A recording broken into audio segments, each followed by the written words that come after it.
समय दालभ्य ऋषि ने पुलत्स्य ऋषि से पूछा कि हे महाराज, पृथ्वीलोक में मनुष्य ब्रह्म हत्यादि अनेक महान पाप करते हैं, पराये धन की चोरी, दूसरों की उन्नति देखकर ईर्ष्या करते हैं, साथ ही अनेक प्रकार के व्यसनों में फंसे रहते हैं, फिर भी उनको नरक प्राप्त नहीं होता। इसका भला क्या कारण है? वे न जाने कौन सा ऐसा दान पुण्य करते हैं जिससे उनके पाप नष्ट हो जाते हैं। ये सब कृपा पूर्वक आप कहिए। पुलत्स्य मुनि कहने लगे, हे महाभाग, आपने मुझसे अत्यंत गंभीर प्रश्न पूछा है। इससे संसार के जीवों का अत्यंत भला होगा। इस भेद को ब्रह्मा, विष्णु, रुद्र तथा इंद्र आदि भी नहीं जानते, परंतु मैं आपको ये गुप्त तत्व अवश्य बताऊंगा। उन्होंने कहा कि माघ मास के लगते ही मनुष्य को स्नान आदि करके शुद्ध रहना चाहिए। इंद्रियों को वश में करके काम, क्रोध, लोभ, मोह, अहंकार, ईर्ष्या तथा द्वेष आदि का त्याग कर भगवान का स्मरण करना चाहिए। पुष्य नक्षत्र में गोबर, कपास, तिल मिला करके उनके कंडे बनाने चाहिए और उन कंडों से 108 बार हवन करना चाहिए। उस दिन मूल नक्षत्र हो और एकादशी तिथि हो तो और भी अच्छे पुण्यों को देने वाले नियमों को ग्रहण करना चाहिए। स्नानादि क्रिया से निवृत्त होकर के देवताओं के देव श्री भगवान का पूजन करें और एकादशी व्रत को धारण करें। रात्रि को जागरण करना चाहिए। उसके दूसरे दिन धूप, दीप, नैवेद्य आदि से भगवान का पूजन करके खिचड़ी का भोग लगाना चाहिए। तत्पश्चात पेठा, नारियल, सीताफल या सुपारी का अर्घ्य दे करके स्तुति करनी चाहिए कि हे भगवान, आप दीनों को शरण देने वाले हैं, इस संसार सागर में फंसे हुओं का उद्धार करने वाले हैं। हे पुंडरीकाक्ष, हे विश्वभावन, आप लक्ष्मी जी सहित इस अर्घ्य को ग्रहण कीजिए। इसके पश्चात जल से भरा हुआ कुंभ ब्राह्मण को दान करें तथा ब्राह्मण को श्यामा, गौ और तिल का पात्र देना भी उत्तम है।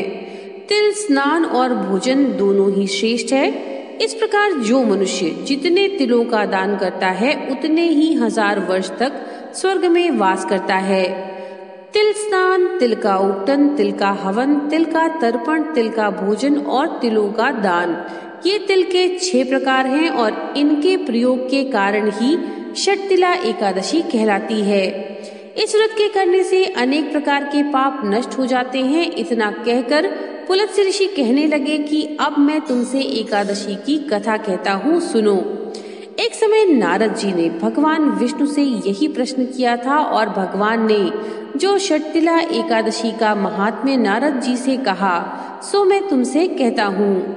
भगवान ने नारद जी से कहा, हे नारद, मैं तुमसे सत्य घटना कहता हूँ, ध्यान पूर्वक सुनो।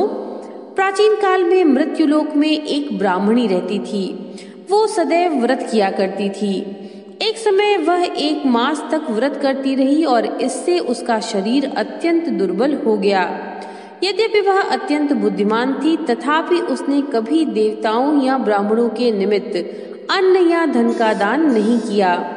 इससे मैंने सोचा कि ब्राह्मणी ने व्रत आदि से अपना शरीर शुद्ध तो कर लिया है, अब इसे विष्णुलोक तो मिल ही जाएगा, परंतु इसने कभी अन्न का दान नहीं किया। इससे इसकी तृप्ति होना बहुत कठिन है। भगवान ने आगे कहा, ऐसा सोचकर मैं भिखारी की वेश में मृत्युलोक में उस ब्राह्मणी के पास गया और उससे भिक्षा मांगी। वह ब्राह्मणी बोली, महाराज किस लिए आए हो? मैंने कहा, मुझे भिक्षा चाहिए। इस पर उसने एक मिट्टी का ढेला मेरे भिक्षा पात्र में डाल दिया। मैं उसे लेकर स्वर्ग में लौट आया। कुछ समय बाद ब्राह्मणी भी शरीर त्याग कर स्वर्ग में आ गई। उस ब्राह्मणी को मिट्टी का दान करने से स्वर्ग में सुंदर महल मिला, परंतु उसने अपने घर को अन्नादि सब सामग्रियों से शून्य पाया। घबराकर वो मेरे पास आई और कहने लगी कि भगवान, मैंने अनेक व्रत आदि से आपकी पूजा की, परंतु फिर भी मेरा घर अन्नादि सब वस्तुओं से शून्य है। इसका क्या कारण है? इस पर मैंने कहा, पहले तुम अपने घर जाओ, देवस्त्रियां आएंगी तुम्हें देखने के लिए। पहले उनसे षटतिला एकादशी का पुण्य और विधि सुन लो, तब द्वार खोलना। मेरे ऐसे वचन सुनकर वह अपने घर गई। जब देवस्त्रियां आईं और द्वार खोलने को कहा तो ब्राह्मणी बोली, आप मुझे देखने आई हैं तो षटतिला एकादशी का महात्म्य मुझसे कहिए। उनमें से एक देवस्त्री कहने लगी कि मैं कहती हूँ। जब ब्राह्मणी ने षटतिला एकादशी का महात्म्य सुना तब द्वार खोल दिया। देवांगनाओं ने उसको देखा कि न तो वह गंधर्व है न आसुरी, वरन पहले जैसी मानुषी है। अब ब्राह्मणी ने उनके कथनानुसार षटतिला एकादशी का व्रत किया। इसके प्रभाव से वह सुंदर और रूपवती हो गई तथा उसका घर अन्नादि समस्त सामग्रियों से युक्त हो गया। अतः मनुष्यों को मूर्खता त्याग कर षटतिला एकादशी का व्रत और लोभ न करके तिलादि का दान करना चाहिए। इससे दुर्भाग्य, दरिद्रता और अनेक प्रकार के कष्ट दूर होकर के मोक्ष की प्राप्ति होती है। तो ये थी षटतिला एकादशी की व्रत कथा। नमो नारायण।